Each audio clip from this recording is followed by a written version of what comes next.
Bismillahirrahmanirrahim. Qala al-mu'allif rahimahullahu ta'ala wa nafa'ana bihi wa bil hidramin ila an qala wal maqalatu sabi'asyarata, berbahas bahwasanya maqalah as-sabi'ata asyarata yang ke-17. Kila dikatakan tuba, beruntung. Tuba beruntung, el khairul katsir, maksudnya kebaikan al katsir yang banyak. Lah yang beruntung siapa? Liman kana aqluhu amiron. Liman bagi orang kana yang ada ma'aqluhu akal nyaman, itu amiron yang menguasai.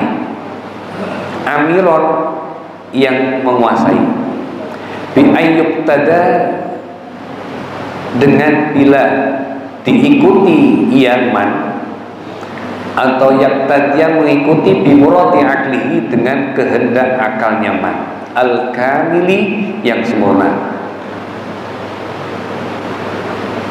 wahawahu dan hawa nafsu nyaman mailani, maksudnya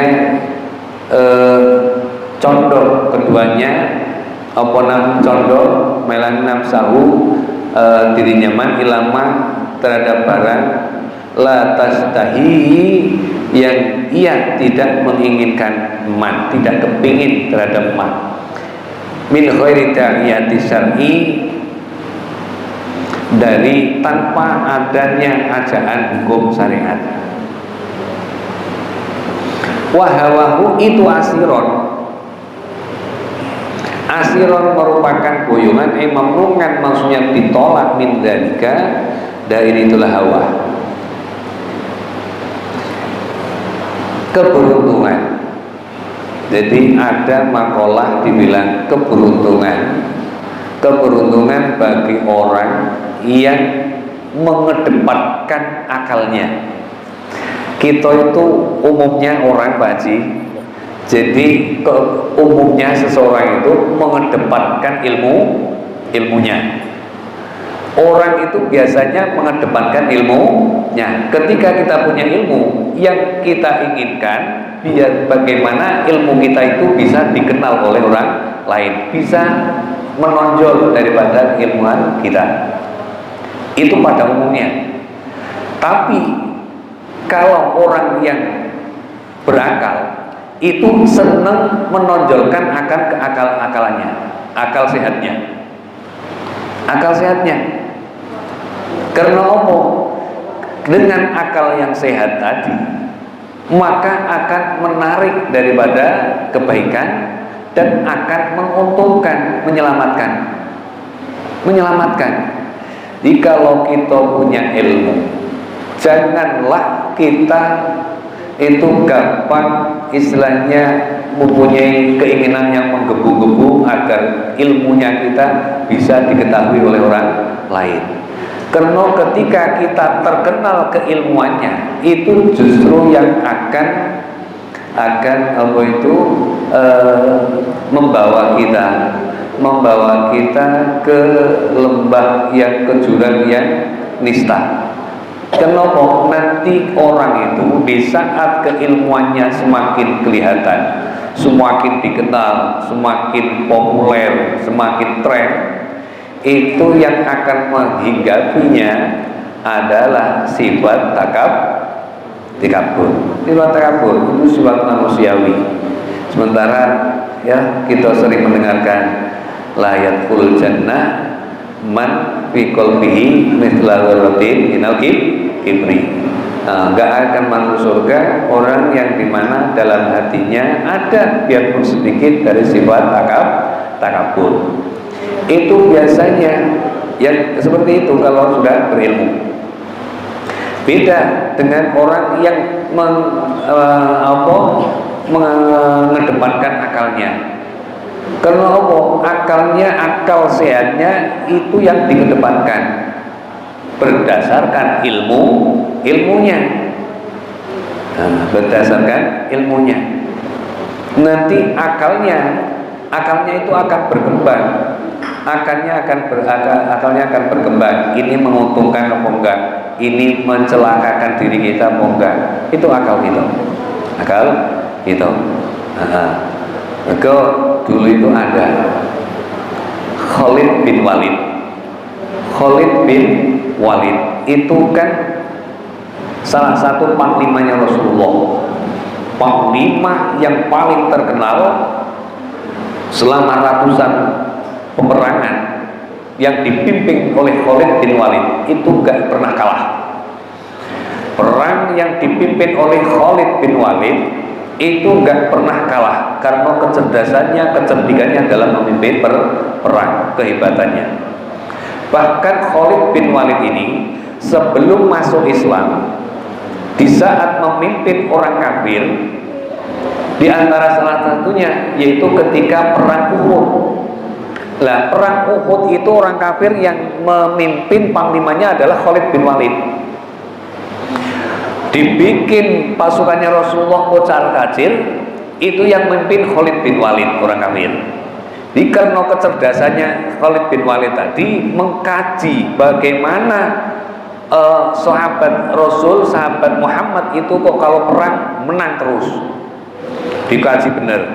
Rupanya Khalid bin Walid ini mendapatkan menemukan suatu titik temu bahwasanya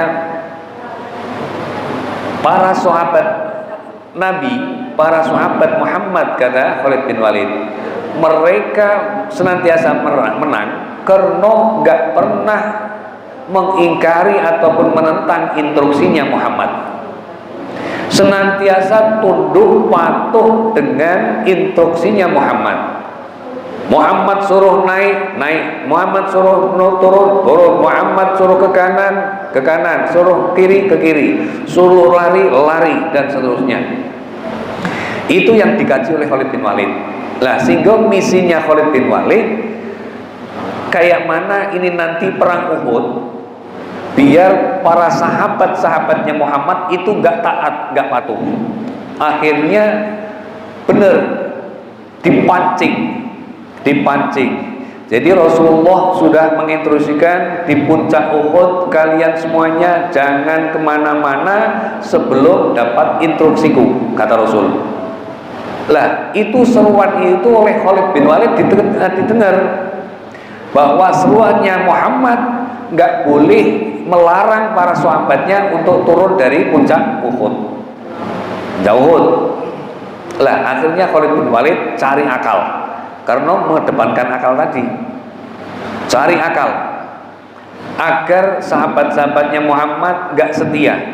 Jadi cari akal, pura-pura kalah. Posisi Khalid bin Walid dan orang-orang kafir kan di bawah. Rasulullah bersama sahabat itu di puncak Uhud. Itu tempat yang sangat strategis untuk berperang. Dikacau para sahabatnya Muhammad biar tidak mentaatinya. Jadi Khalid bin Walid itu pura-pura kalah. Ayo kita pura-pura kalah, kita lari, tapi ketika lari sebagian daripada bekal kita ditinggal biar mereka kepingin dengan harta-harta yang kita tinggalkan. Akhirnya benar, Khalid bin Walid lari, barang-barang daripada bawaannya itu ditinggal. Akhirnya para sahabat Nabi terkecoh dengan benda-benda harta jarahan yang ditinggal oleh Khalid bin Walid beserta para temannya, orang-orang kafir. Akhirnya benar para sahabat turun gunung dari puncak Uhud. Kapur Khalid bin Walid itu keliling dan akhirnya menduduki puncak gunung Uhud.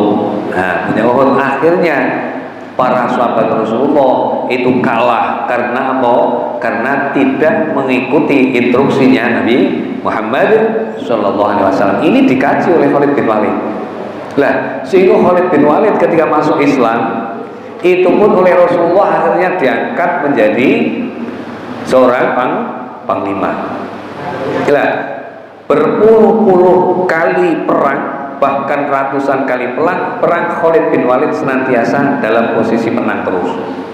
Lah, suatu ketika sampai zamannya Amirul Mukminin Umar bin Khattab, Khalid bin Walid ini dari jabatan panglimanya dicabut tanpa sebab, dicabut tanpa ada sebab.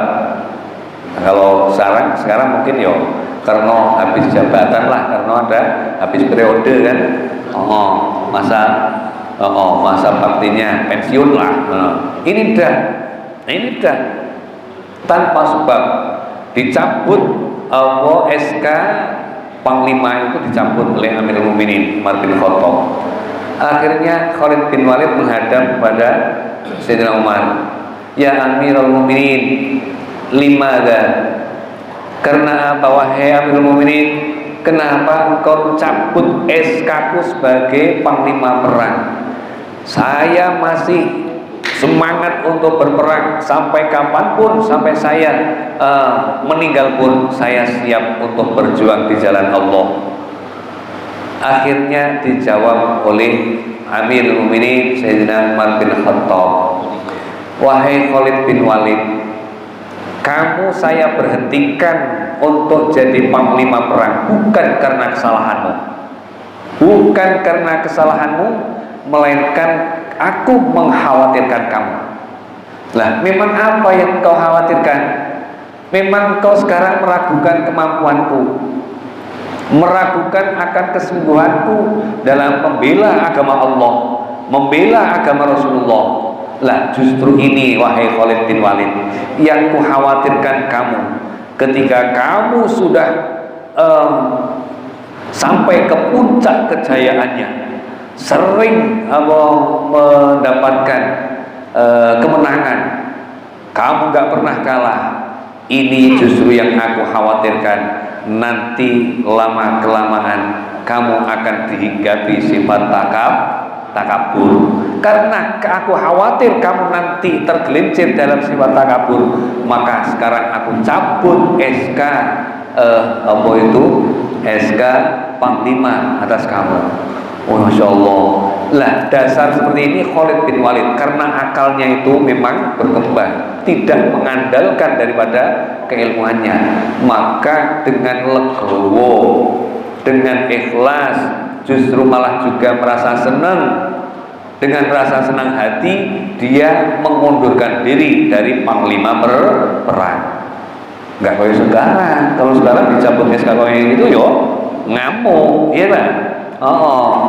Ada misalkan ya perangkat desa kaur lah, misalkan RT dicabut SK RT-nya, dicabut SK kaurnya. Pak RT tak cabut ya, besok mikir semalaman Pak RT, salah opo lah aku. Dikasih Allah alasan yang seperti itu.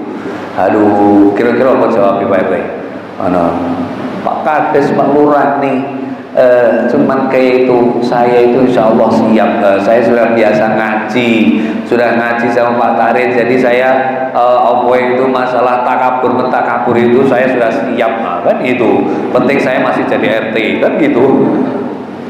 Oleh bin Walid enggak, dengan legowo, ikhlas, bahkan seneng. Ya Allah, wahai Amirul Mukminin, terima kasih atas perhatian engkau, kepedulian engkau memikirkan akan nasibku, sehingga saat ini saya mundur dari panglima perang. Tapi saya mohon izinkanlah saya, biarpun tidak menjadi panglima, tetap saya ikut jihad fisabilillah, tetap ikut ke Palestina. Kalau sekarang ya, insya Allah tetap boleh diperbolehkan untuk berangkat perang, biarpun sebagai prajurit biasa, biarpun tidak menjadi panglima, biarpun tidak menjadi pimpinan batalion dan seterusnya. Ini Khalid bin Walid, insya Allah lego-lego. Insya Allah itu mengedepankan dari akal sehatnya.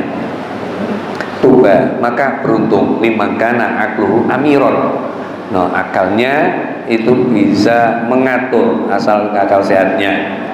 Wahawau asiron, dan hawa nafsunya itu dijadikan sebagai tawanan asiron, boyongan.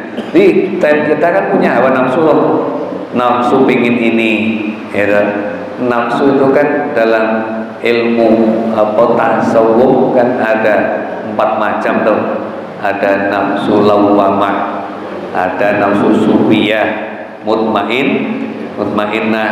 Itu nafsu kita selama kita di saat kita lahir di dunia ini, kita dilengkapi nafsu 4 tadi. Maka kalau orang Jawa itu dulu orang bilang, katanya kalau bayi lahir itu ada yang namanya korin, ya, korin, ada kakak kawah hari itu bahasa kinayah, bahasa saloko itu namanya.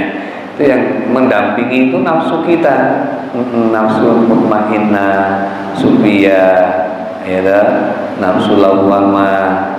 Itu lah nafsu lawwamah itu yang dibingkai oleh anak hawa nafsu tadi. Hawa nafsu, keinginan. Diantara ada orang itu, ada orang perempuan kok pinginnya kok senengnya blonjo, itu kebesaran nafsu lawwamahnya. Lawwamahnya begitu besar, pinginnya pasar terus, pinginnya belanja terus, dikit-dikit blonjo, punya uang sedikit blonjo, itu nafsu lawwamah. Lah, hawa nafsu itu adalah keinginan kita dijadikan sebagai tawanan. Wahawahu asiron, akalnya dijadikan sebagai pemimpin, hawa nafsunya dijadikan sebagai tawanan. Kalau tawanan itu nggak ada punya kebebasan, nggak ada kebebasan. Pokoknya ditahan. Tawanan kan tahanan dong. Mau iki nggak boleh, mau itu nggak boleh, mau keluar sedikit nggak boleh. Tawanan di sel itu kan nggak boleh macam-macam. Pokoknya sesuai dengan apa itu instruksinya, pengamanan di situ. Pak Edi tahu lah itu. Saya itu pernah besut di LP, di tahanan. Saya itu pernah ngisi ngaji di LP Sungai Buluh itu, pernah narapidana bandara saya suruh doa, saya senang banget, ya Allah. Itu jadi memang betul-betul nggak bebas, mau keluar sedikit aja masih mana tangan di borgol, kaki di borgol, itu pun pakai waktu yang tertentu, jangka waktu yang terbatas. Lah begitu juga dengan tawanan hawa nafsu tadi, nafsu kita itu biar nggak bebas, itu bagaimana? Yuk jadikan tawanan, paham tuh? Jadi ditawan, menjadi tawanan, enggak mengumbar hawa nafsu. Ketika keinginan itu yang sifatnya enggak benar, berupaya kita tahan, itu berarti menjadikan nafsu kita sebagai tawanan.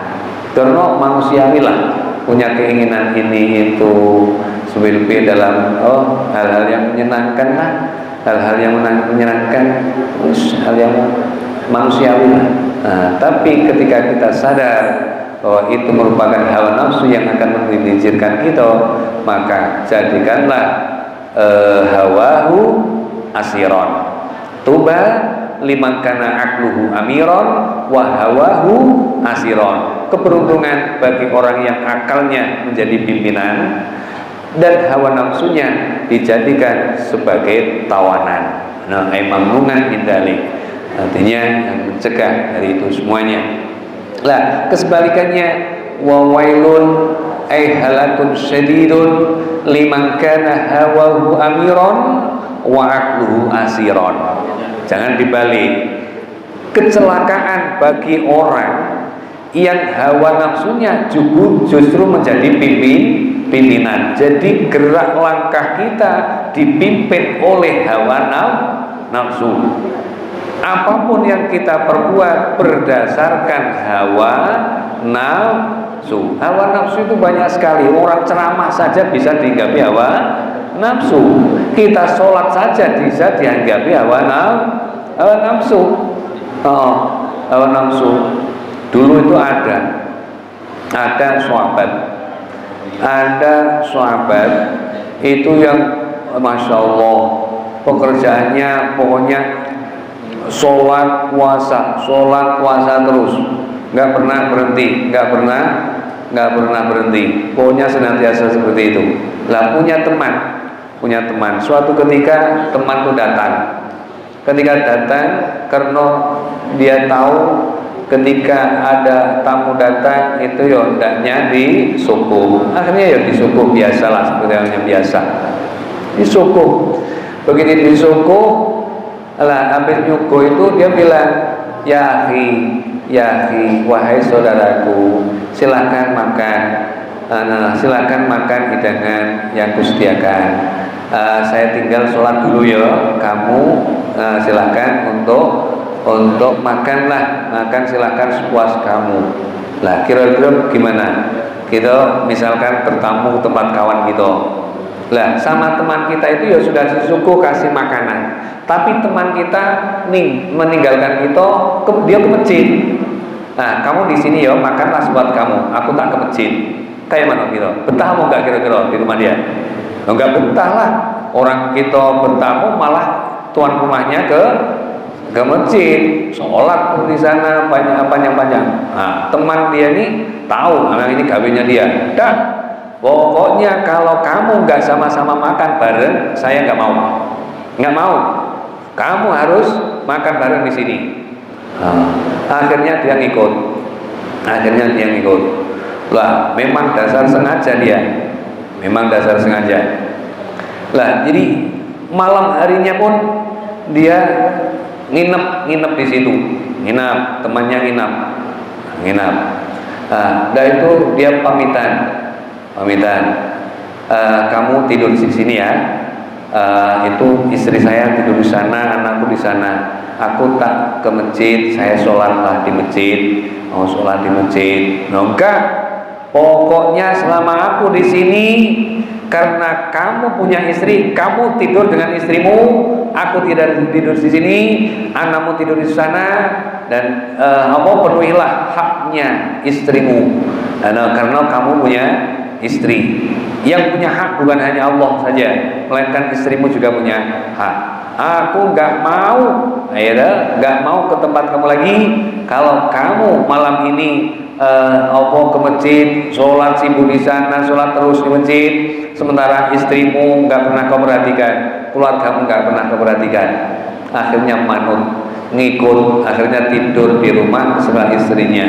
Nah ini ketahuilah, semuanya sesuatu itu punya hak. Keluarga punya hak, anak punya hak, istri punya hak, itu semua berhak untuk kita penuhi. Allah pun punya hak, yaitu kita ibadah sama Allah. Tapi bukan semuanya diperuntukkan untuk Allah.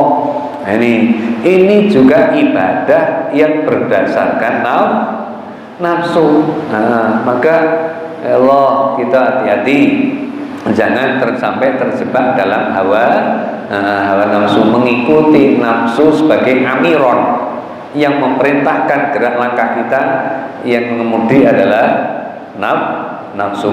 Jangan sampai. Nah ini dalam kita melakukan suatu kebaikan, kadang kita juga berdasarkan nafsu. Itu kita usaha kita hindarilah. Ya rajin-rajin mengintrospeksi hati kita. Mengintrospeksi hati kita. Yang tahu sopo, yang tahu kita masing-masing kok. Orang lain nggak ada yang tahu. Yang tahu hanyalah kita sendiri. Ini hati kita mengatakan ini, hati kita mengatakan ini. Itu yang tahu kita. Orang lain nggak tahu, dan kita pun tidak tahu sama hatinya orang lain. Maka jangan sering menilai orang. Gampang menilai orang lain. Nanti timbulnya su'udzon alaikum su'adzonni. Takutlah kalian, kata Rasul, kan su'udzon, buruk sangka. Karena su'udzon itu yahdi alal fujur, nanti akan menunjukkan hal yang nista. Zulmatun juga kegelapan. Karena hanya buruk sangka. Karena orang itu kadang-kadang luarnya nggak begitu baik, rupanya malah aslinya dia punya derajat yang luhur yang tinggi. Dulu itu ada lagi nih, ada sahabat yang meninggal karena dia orang fakir, orang yang hina. Menurut pandangan umum itu orang yang hina, mati meninggal di tengah jalan, nggak ada yang ngurus, Pak. Mati di jalan nggak ada yang ngurus, nggak ada yang merawat, karena orang yang sudah menganggap itu orang hina, nggak ada derajatnya, nggak ada apa-apanya, sehingga dibiarkan di jalan, tergeletak di jalan. Konangan ketahuan sama Rasulullah, coba. Ketahuan sama Rasulullah tahu dibisikin oleh malaikat Jibril bahwa ini orang adalah orang yang mulia derajatnya di hadapan Allah. Dia adalah salah satu kekasihnya Allah, dan yang menyalati di saat oleh Rasulullah dimandikan sama Rasulullah, disalati sama Rasulullah. Yang ikut memandikan sama Rasulullah bukan hanya Rasulullah dengan para sahabat, melainkan para malaikat pun ikut menyalati, ikut memandikan orang itu juga. Orang yang derajatnya tidak seberapa, Masya Allah. Maka kita jangan mudah meremehkan orang. Kalau ada orang jalan di pinggir jalan nampaknya hina, jangan kita sepelekan, jangan kita remehkan. Siapa tahu itu malah kekasihnya Allah. Maka ittaqid kullan rajulin khadra wattaqid kullan lailatin qadara. Kata Abu Yasin Salim As-Sadiri, itu yakinilah bahwa tiap-tiap laki-laki untuk menjaga sifat suudzon itu loh, untuk menjaga sifat suudzon biar gak buruk sangka sama orang lain, itu yakinilah bahwa kullu rajulin khadron, tiap orang laki-laki itu anggaplah itu adalah malaikat Nabi Khidir. Jadi ketika kita menganggap itu Nabi Khidir, maka kita enggak mudah meremehkan dia. Tapi aku yakin itu kalau ini adalah Pak Haji Rusli itu tak yakin bukan Nabi Khidir. Nah ini maksudnya kita itu untuk menjaga hati kita. Siapa tahu itu bukan Haji Rusli, melainkan Nabi Khidir. Nah, sehingga enggak berani meremehkan. Nah, ini ada orang kok hina, nampaknya hina. Siapa ngerti, siapa tahu itu Nabi Khidir, maka tidak berani kita meremehkan. Lailatin qadaron, tiap-tiap malam itu dianggap sebagai malam Lailatul Qadar, sehingga semangat untuk memperoleh kebaikan di dalamnya. Itu insyaallah ini untuk motivasi, kalimat untuk memotivasi agar jangan punya sifat suudzon, agar semangat dalam ibadah. Mudah-mudahan kita semuanya semakin tambah usia, semakin tua semangat ibadahnya. Amin Allahumma amin. Jamaah ke masjid semakin ramai. Amin Allahumma amin. Masya Allah, sini masjidnya ramai yo. Alhamdulillah, Insya Allah ramai lah. Saya itu kemarin dari Pekanbaru subuhan itu di Simpang Labuan Dagang itu, Simpang Labuan Dagang Merung, subuh di sana. Insya Allah saya meneteskan air mata karena Allah merasakan hinanya saya, karena guru saya itu pernah bilang gini, jadi kiai seperti apapun, ustadz seperti apapun, muridnya berapa ribu, kalau belum bisa bikin lingkungannya agamis, belum bisa lingkungannya ahli ibadah, ahli jamaah, belum dianggap kiai berhasil, belum dianggap ustadz yang berhasil, biarpun itu santrinya banyak. Nah, apa yang saya rasakan di situ? Di saat itu Masya Allah subuh-subuh masjid itu penuh, jamaah masjid, yang bapak-bapak, ibu-ibu pada rame ke masjid jamaah subuh. Yang pemotor, kalau pakai motor berarti jauh. Kalau jalan kaki kan mungkin cuma sekitar lah, tapi dia memotor rame ke masjid berbaris itu Haji. Masya Allah, saya sempat terenyuh hati saya. begitu hinanya saya, lingkungan saya belum bisa seperti ini, akan dianggap sebagai berhasil dalam berdakwah, jauh belum mendapatkan derajat seperti itu, karena belum bisa membuat lingkungan yang ahli jamaah, ahli ibadah. Mudah-mudahan masjid kita semakin ramai, amin Allahumma amin rabbal alamin. Sekian saja yang kita sampaikan, lebih kurang mohon maaf, mudah-mudahan ada manfaatnya. Sekian kita akhiri, hadanallahu wa iyyakum ajma'in. Wassalamualaikum warahmatullahi wabarakatuh.